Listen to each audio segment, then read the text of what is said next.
The story of the Barbados Public Workers Cooperative Credit Union Limited is a true Barbadian story, a big idea and a dream realized, spurred by the belief that every member deserves respect, support, and access to financial opportunity.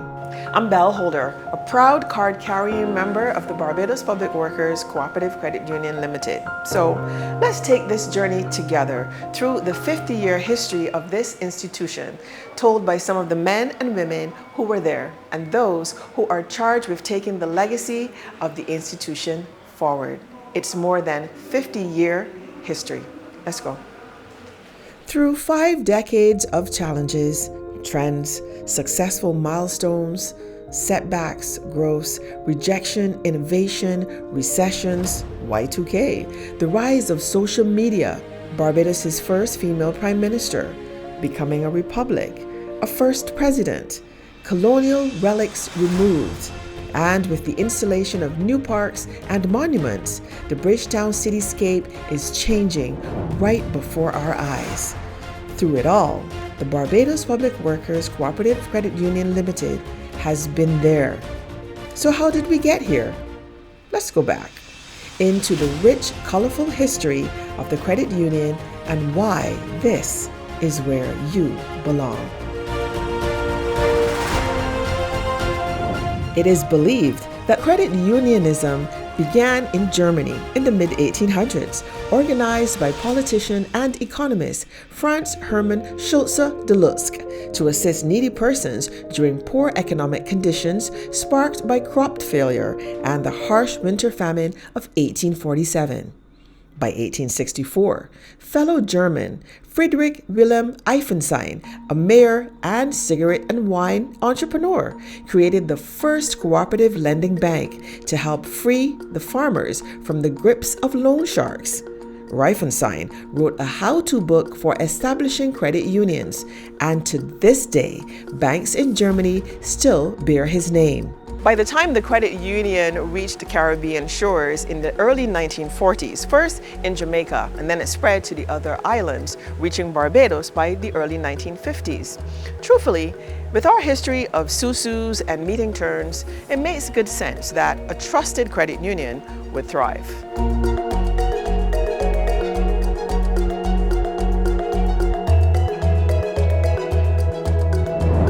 Over the years, a number of credit unions representing communities and skilled workers were formed and registered.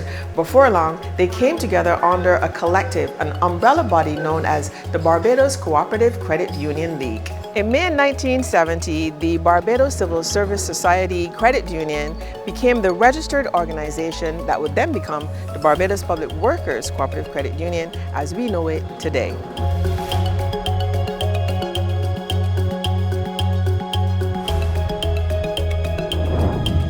Founding member, Brother Keith Bourne, who is still a respected, active credit union consultant, recounts his memories from that time.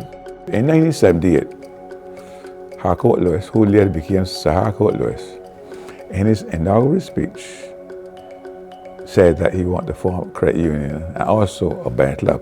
And after 2 years, in 1980, it was registered. So the credit union started out by inculcating the habit of thrift among its members, and by saving them you can have access to reasonable credit. By 1982-83, the members start to lose interest, and also the officers lose interest, and things became very dormant. Ralph Boyce, who was at the time studying in Jamaica, he realized how beneficial credit unions could be to persons, especially of the lower income bracket. A young Ralph Boyce, who went to Jamaica on a scholarship and then became an educator at the secondary and tertiary levels there, felt driven to return to his native Barbados. One of the ladies said it's like a divine call. And that's correct. You had a very strong call, and you can't resist it. You have to come home. So that's how I got involved.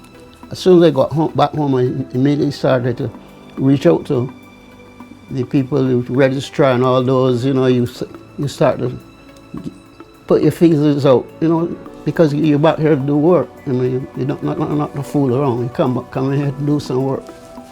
O'Brien Trotman was then General Secretary, and he called Ralph Boyce and asked him if he would be interested in resuscitating the credit union. When Boyce rejoined the credit union in the mid-1970s, membership stood at just 50 people, with about $5,000 in assets.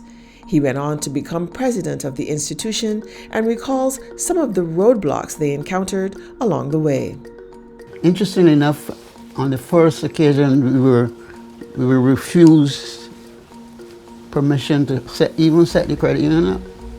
They said that other groups could do that better than we could, so which wasn't making sense anyhow. That was not making sense. So we had to tolerate that. A special meeting was held, I think, in November 1975. Ralph Boyce, of course, agreed, and officers were elected. I attended the meeting, and I was elected, and I was given the post of Assistant Secretary. We decided that we're going to give them an incentive. For every person who joined in the credit union, you'll be given $2. And then at the end of the year, you will be given a prize, especially the first 3 persons who recruit the most members. And furthermore, at one point in time, we gave a real grand prize. The person who recruit the most persons over, I think, a 3-year period, was given a trip to one of the Caribbean countries. So that was one method of getting the credit union to grow.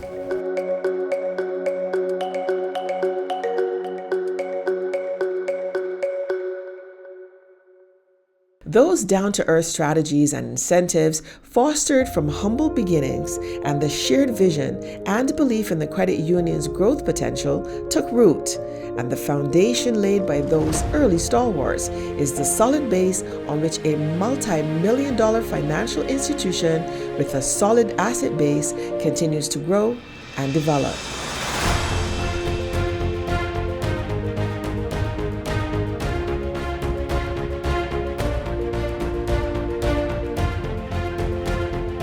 Another founding member of the Barbados Public Workers Cooperative Credit Union, Clarence Greenidge, recounts some of the inroads that were made along the way.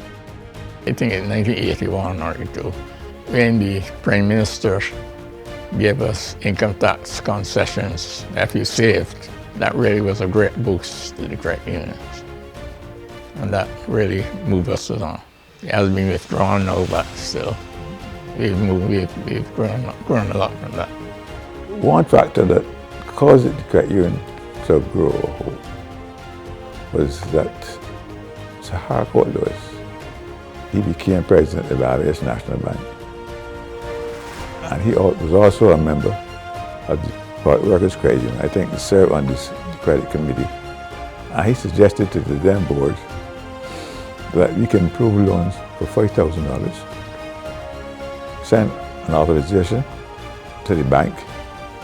The bank would grant the member the $5,000, and as the member repay the credit union would repay the bank. And that was the one aspect of causing the credit union to grow. At the heart of the credit union is its people who have fostered real connection and camaraderie over the years. Brother Boyce recounts the special contribution that Olive Trotman and others made in the early days. The conviviality, Olive Trotman is the name that comes to mind immediately, and a few others like her. She would go from department to department with a little suitcase, I think they call it, some valise or whatever the word was, but she was very dedicated, very committed. As were a lot of us. We were on a voluntary basis then. We were not paid at all. So now you hear people getting a lot of money, but we were not getting any money at all, none at all. A number of people who really behind the scene that have helped. For instance, Brian Trotman, right? He was the person who really got us involved in 1975. He was the General Secretary of NUPW. And he brought a number of us together who were not members of the credit union. So I think there was a committee of about 10 of us, and we really pushed to get the credit union moving at that time.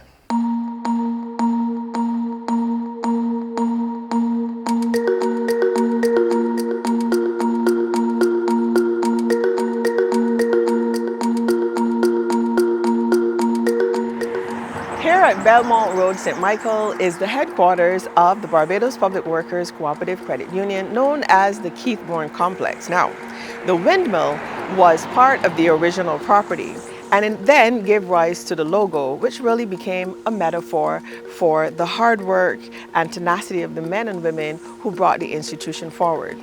Basil Bob Murray was charged with the responsibility of restoring the original windmill. Let's get his perspective on what that was like back then. The whole mill was dismantled. Complete mill was dismantled, and it was rusty at the time. So the gentleman said about cleaning off all the rust, changing the nuts and the bolts and everything, and well, he erected it to his former glory.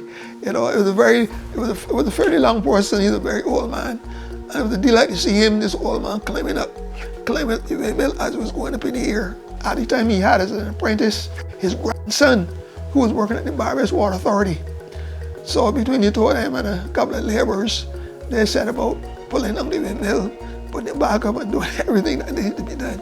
So the windmill that you see there standing there, and the first one, the responsibility for doing it falls to a gentleman named Mr. Chelston Jones. The credit union management put out this advertise for this logo competition. So I put my mind to it, and I said, you know what, that windmill would be a good, to be adopted as a logo. And I said about deciding what colors it should have and so on. And I think the actual narration says, yellow, this is the sun, green represents life, and then the design of the windmill represents water, so that provides growth. And then with the credit union logo in the center of it, with the credit union, general credit union logo in the center of it, you know, that they kind of provided the centerpiece for the logo. The thing that I am most proud of from as far as the optics are concerned would be driving down Belmont Road. In fact, when you drive through the point next to State House, you look down the road, you can see the windmill spinning in the air over Carrington Village. And whenever you see that windmill, when I drive down and you see that windmill, it gives me a sense of accomplishment. You know, I think it's very beautiful on the landscape. That I would say, is the thing from optical point of view and personal, is the thing that I'm most proud of. The names on these buildings are not just random monikers. Keithbourne, Olive Trotman, Harcourt Lewis, Clarence Greenidge. They are some of the human pillars on whose shoulders the credit union was built. It is their collective sacrifice, commitment, and dedication to the movement that allows us to be able to transact business today at one of the most successful credit unions in the region, with membership of 116,000 and collective assets of $1.95 billion. Barbados Cooperative Credit Union Limited is the most successful credit union in Barbados.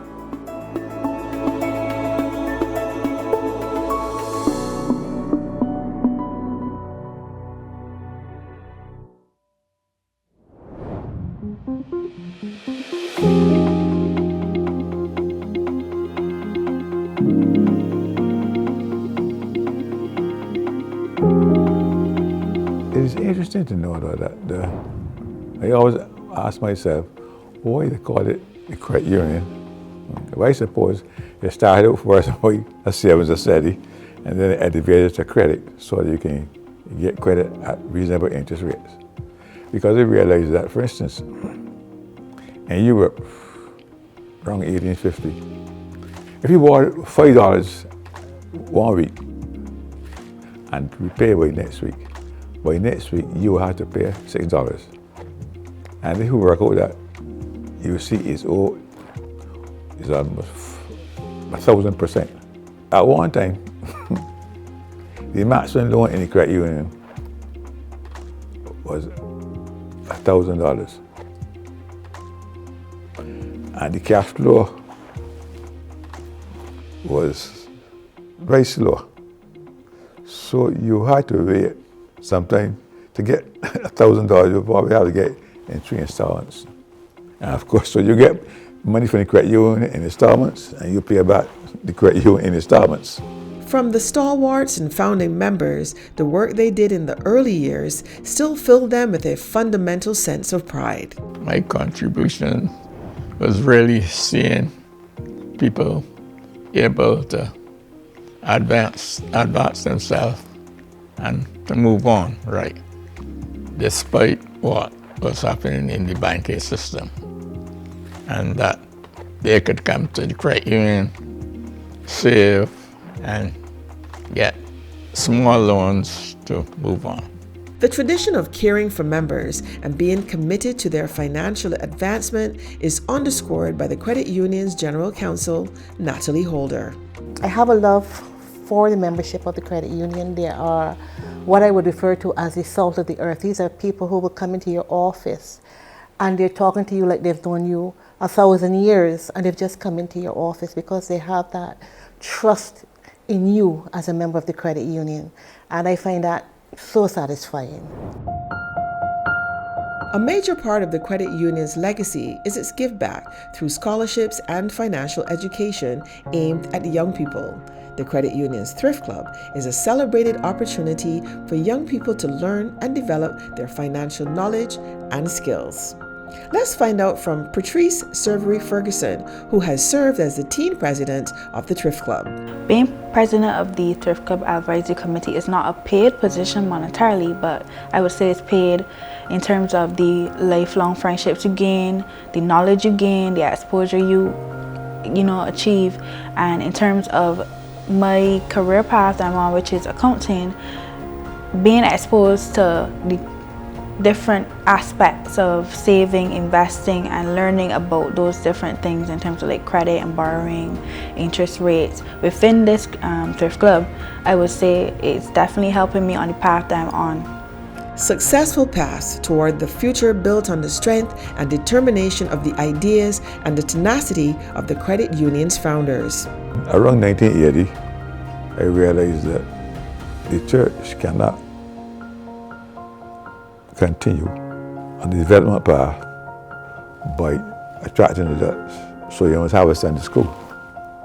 So I suggested that we form a Sunday school in the credit union so that we have persons to replace the older persons when they die or start working. So that was the whole idea. So we have the Thrift Club. We have student-run branches that are fairly active, at least 2 schools on the island now. I always think back of my school days and I think, well, if I had the opportunity that these children have now in terms of having the opportunity to establish savings account at school and to save while at school. And then on top of that, the student volunteers who are involved in the process have the opportunity to learn some life skills. My name is Christina Bennett and I am the branch manager. The benefits of being in the Thrift Club is you get internships, you get to benefit from being in the Thrift Club and being able to have accounting skills and be able to use them in your life, and money management skills and time management skills, because being able to record the transactions on time. Thrift Club is more than just money. Supporting the promising future of young people is paramount to the credit union's mandate. Scholarship awardee Joshua Desir shares what that support has meant to him. I've benefited from the credit union scholarship through resources and support. As I stepped into medical school, there were so many books that I needed, so electronics also, and even medical school supplies like my stethoscope. With the credit union actually providing a scholarship and funding, I was able to afford these things that would go on to help me with my degree, my education, and making the transition from secondary to tertiary education smoother. While young people benefit through scholarships and financial education, the philanthropic arm of the credit union, Legacy Foundation, promotes wellness, health, and productivity within the credit union movement and wider Barbadian society through collective charitable donations while benefiting from the associated tax incentives. So Legacy Foundation is the charitable arm of the Barbados Public Workers Co-operative Credit Union Limited. We were set up back in 2013 with an idea or mandate really set by our members to give back to the communities where Barbados Public Workers and its group of companies operate. The Kidney Association is pleased to be associated with Legacy Foundation.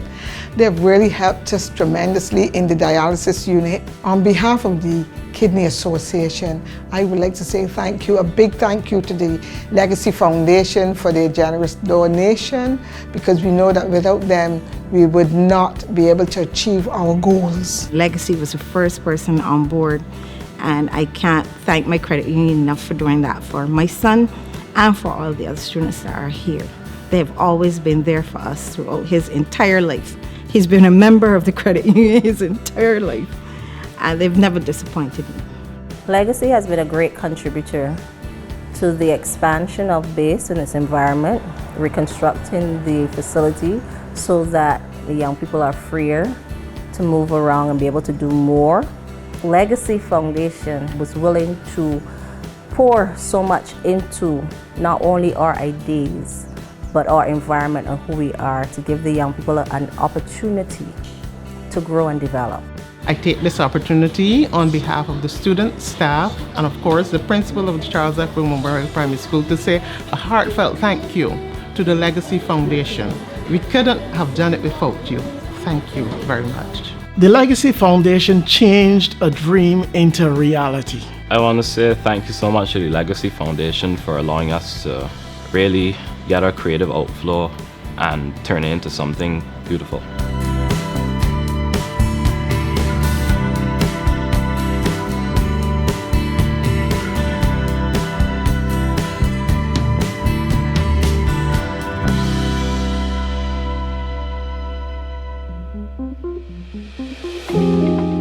We have our social outreach assistance program, and then we have our educational grants program as well. But I'll speak specifically at this time to the social outreach assistance because, yes, that is one of the places I see a significant impact. We've had members who've lost their homes to fire, and then there's children involved. And as a credit union member, again, being back to this is where you belong and your safe place, this is where you can come and seek help from your financial institution through a grant. We've had members that have had illnesses. Suddenly, you know, they're not well and they may need to have an MRI. They may need to have an X-ray of some sort, that some medical procedure done that it's caught them off guard. And so there's no money oftentimes, and then they can come to the credit union. They may come and see a loans officer to see what can happen, and the loans officer typically, once they've assessed the situation financially, they may say, well, okay, well, if we give you this loan, this may put you in a difficult position. You know, things may be a little too tight for you to get this. In a case like that, the loans officer may give me a call and say, well, I have a member here who is in a financial bind, but the situation is one that we think would merit some assistance.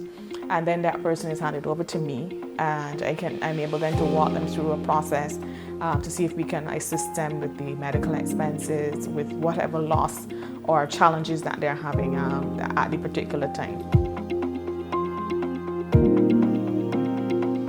The Barbados Public Workers Cooperative Credit Union can boast of having the fully owned subsidiaries, Capita Financial Services Incorporated, Capita Insurance Brokers Inc., Capita Financial Services St. Lucia, and Allied Cooperators Inc., a successful far cry from its shaky start as a savings society almost 5.5 decades ago. The longevity of the institution and its continued success is attributed to the unwavering contributions and commitment of many individuals who exercise their collective drive toward a common goal. The Barbados Public Workers Cooperative Credit Union Limited has developed rapidly and has outgrown the branch space at Upper Broad Street. The credit union's Group Chief Executive Officer, Glenn Harrison, has a wealth of experience in commercial banking, business coaching, and advisory services. We joined Glenn for a walk to Lower Broad Street to see where the new, bigger, and more expansive headquarters will be located. So we've been at Broad Street for quite a while now. We've outgrown the space, we've grown in membership, so a lot of things are happening. We're really and truly excited about having a new presence at Lower Broad Street. It's going to be bigger, more expansive. It's going to be something members are really going to look forward to. If you know, the city is the lifeblood of who we were. We have all the surrounding areas, and we really and truly have membership that have come from those areas. We've helped some of them to grow up and grow out, but really and truly we are proud of our presence in the city to help it to become more vibrant. We've been an active part of it in all sort of areas, whether it's indigenous, crop overs, etc. We played a part, so we're very proud to be a part of the city. With the credit union celebrating its 54th anniversary in 2024, one cannot help but assess the growth and development they have collectively achieved, considering the organization's grassroots origins. As a locally owned institution, we've been able to grow to who we are today. And this is local boys and girls who have been brought up in Barbados, who have not had any foreign influences come in to help us to shape it. So what you see, which is the end result, almost $2 billion in assets, that's all Barbadian done. And it's something that we should be proud of. So it makes me feel very good that we can do these things on our own. It sends a signal to the youngsters out there that anything is possible. Oh, wonderful. That's wonderful. But there's a St. Lucia connection that we really should share with everybody as well. Yes. So we do have a presence in St. Lucia. It's what we consider our gateway to the wider OECS, which is part of our bigger plan. We don't only want to be limited to Barbados in terms of helping people financially. We also think that we have a responsibility as the largest indigenous Barbados and OECS company to help those other countries as well. So we see that as our gateway to other parts of the Caribbean, and it's a very vital cog in our whole system. So what about financial education? I know, for example, when I was growing up, one of the things that they will always stress is, oh, you need to save money, but it's so much more than that. It's so much more than stuffing your money under a mattress, you know? So tell us about that aspect of what the credit union does in terms of helping its members to grow in terms of their own personal finances. Okay, so that's probably one of the areas we excel in, because unlike other financial institutions, one of the things that we do very well is give back to our members. And in terms of financial literacy and education, we actually have our thrift clubs in our schools, which is starting at a very junior age. We have financial literacy education classes that we open to our membership. They actually open courses you can enroll in.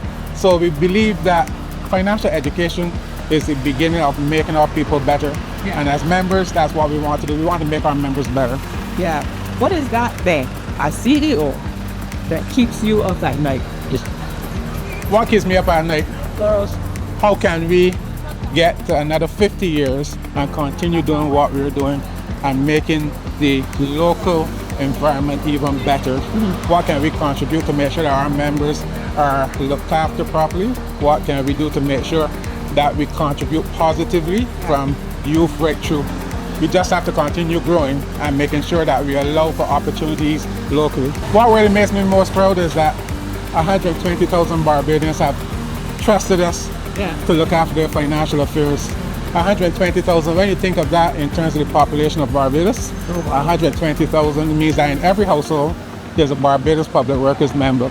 And that's something we are very proud of. And it's a great responsibility that we know that we have to look after and make sure that we treat them well. The annual general meetings is where you can see and hear the individual and collective passion for the success of the credit union. If the spend was not or could not be reasonably justified, what action was taken consequential to that failure? We have made recommendations within the policy to bring some level of accountability to the policy. Because really, and the whole purpose of doing this is I want members to understand and potential new members to understand that they are always at the center of every decision that is being made. I want to say thank you so very much for being so transparent and holding our interests at heart. Yes, because this is really our organization. We are a member-owned organization. Yeah. We don't have shareholders. We have members. Members are owners, which puts them as the ultimate authority in the organization. Yeah. So their voice is very important to us. And as you speak about the AGM, that's probably the area where you'll find that members' voices come through most. It's the one opportunity to get to really speak to everyone. You have some young members of staff. They may not be steeped in the ethos and the morals of this organization, but they are excellent in terms of how they help staff.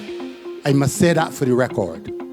I would like to say that we have to date about 112,000 members. That is a mass improvement and growth from when I became a member of this organization. As regards to the bylaws that were passed about 2 AGMs ago, which was to regulate the functioning of this body. The only bylaw that I think that has been implemented is that relative to term limits. Am I correct? In short order, the bylaw amendments are still pending based on the resolutions, and they're still to be made. The expectation is that following this AGM, there will be a fully constituted board that will be in place for a year and will be able to reappoint a new or a continuation of the bylaws committee, which can address those bylaws. Former board chair Jamila Hollingsworth started her career with the credit union as an HR employee, then manager, before leaving its employ and returning to serve on the board. Hollingsworth became the youngest president and only the second female in history to be elected board director. It came with a lot of communicating my expectations, a lot of listening, building relationships, and also learning while leading. So not just coming and taking over and projecting my mandate, but learning from the elders who would have built the foundation for the credit union and kind of having them mentor me through my leadership period. So it's not me just taking over and being a rebellious young leader, but it was a fresh outlook to the way we led the movement, but also under watchful eyes of mentors, because it was more a collaborative leadership approach I took. The organization's journey is always firmly rooted in the efforts of those who planted the original seeds of success. 54 years is nothing to sneeze at. And when you hear some of the stories from the stalwarts, from Better Born, and from Mr. Murray and some of those other stalwarts that were involved from the very, very beginning, how does that make you feel? Yes, well, it's hard to describe the feeling because it's really such a proud feeling to know that we are walking on the shoulders of giants, as they say, and that some of these people are still among us. And it's important that we recognize them, because the reality is that each generation grows on the work of the previous generation. And sometimes we hear history and we're not able to link the history. But in our case, we're able to link those people who helped us to get to where we are, to who we are today. Yeah. And it's very important to us that we're able to see them while they're alive. And it's something that... And celebrate them. Yeah, and celebrate them for sure. Yeah. Clorinda Aline made history by becoming the first female CEO of the Barbados Public Workers Co-operative Credit Union Limited. A celebrated visionary leader, her tenure was characterized by innovation and a commitment to enhancing the economic well-being of members and the broader community. Under Aline's leadership, the credit union saw significant growth and modernization. Clorinda Aline helped the credit union to stamp its role as a cornerstone of Barbadian financial empowerment for ordinary Barbadians. By the time the credit union celebrated its 40th anniversary in 2010, they had implemented new technology to meet the members' needs, with the Co-optimum Member Services telephone and online contact center, and internet access to member accounts. the Barbados Public Workers Cooperative Credit Union made history by becoming the first non-commercial financial institution to join the National CARIS network, allowing members the convenience of debit card and ATM access throughout the island.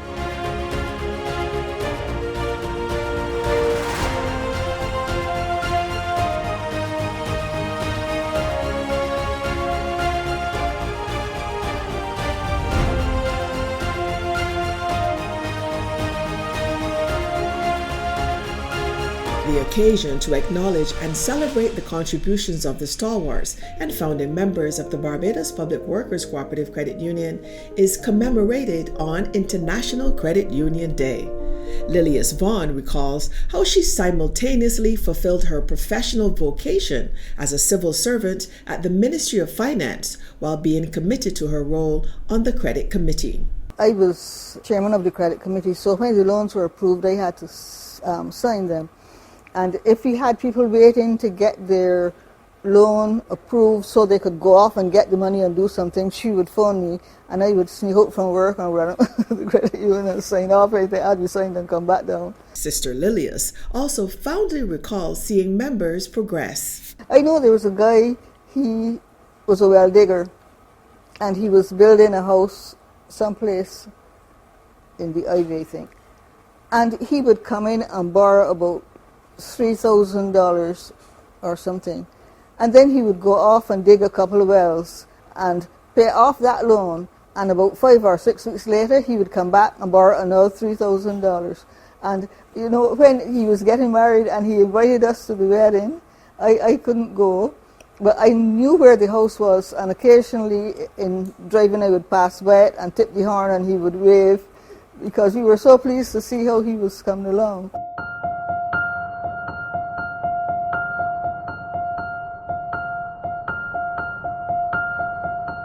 Each time you step into a credit union, know that it was built on the shoulders of those stalwarts who volunteered their time, who dared to dream and followed that dream with hard work and tenacity.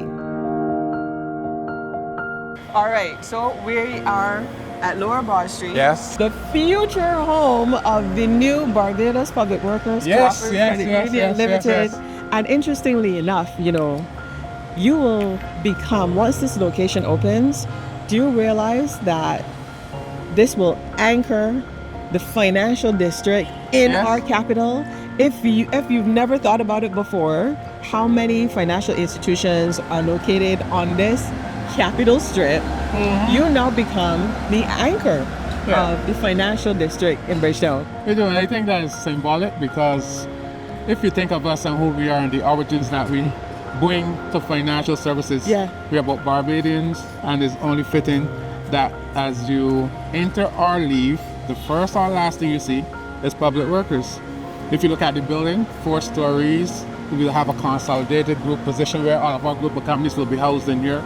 It's going to be a wonderful symbol for all of our members to be proud of. So will your branch at the top of Broad Street be the only one that's closing and relocated here? Yeah, it will be, and the reason for that is because really and truly our membership has been so great to us that we've outgrown that space. And we will still be keeping it. There'll still be a presence to us, and we'll determine how we use it in the future. But we wanted to make sure that in terms of serving our members, they were served in comfort.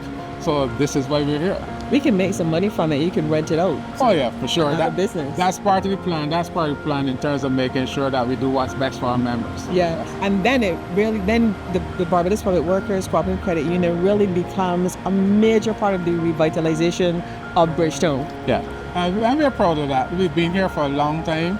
We served members from the very beginning to now, growing from nothing to 120,000.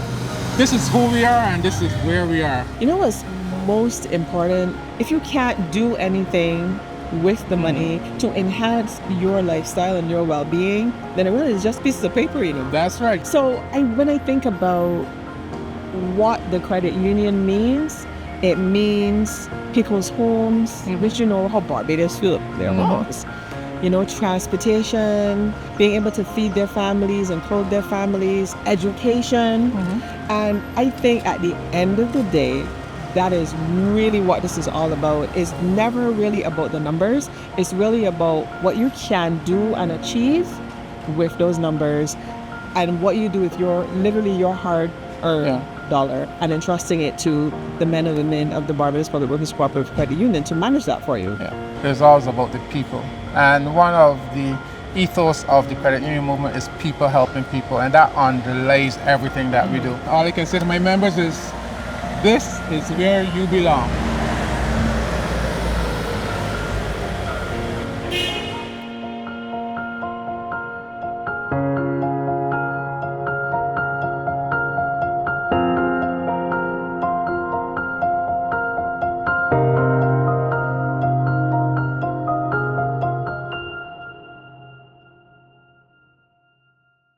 My hopes and dreams for the credit union would be, I'd like to see us in terms of technology.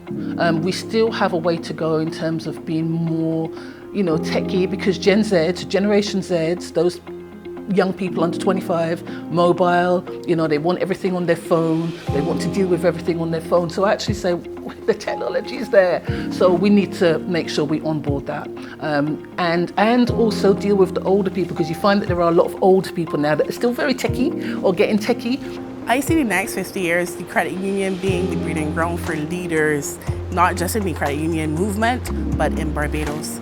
I owe a great deal of who I am today as a young female corporate director to the credit union. I was here from 23 years old and I catapulted as a result of this ecosystem. The credit union has an amazing training program, people who are passionate about growing and developing young people even when they're gone from the credit union. And I think that many people can benefit from the value that the credit union adds, not to just learning and development, but also to them as professionals. There's one change that I would like to see, not only in the Public Workers Credit Union, but throughout the movement.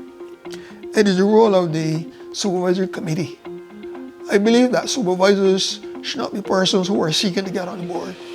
I believe supervisors should be persons who have been on the board and who know the work of the credit union, who know the work of the board, so they'll be able to properly supervise the credit union. But you have the other way around, you see. My hopes and dreams is that we feel that the credit union will continue to grow and that we would take over some of the banking facilities. But I'd like to see us develop trust services that can help the member. A situation where if you become elderly, you can set up a trust with the credit union and you can ask the credit union to make sure that you are okay through your whether it be your relatives or anyone else. One of the things I would like to see is the credit union be able to deal in foreign exchange. But that we meet the needs of everybody in whatever shape or form it takes.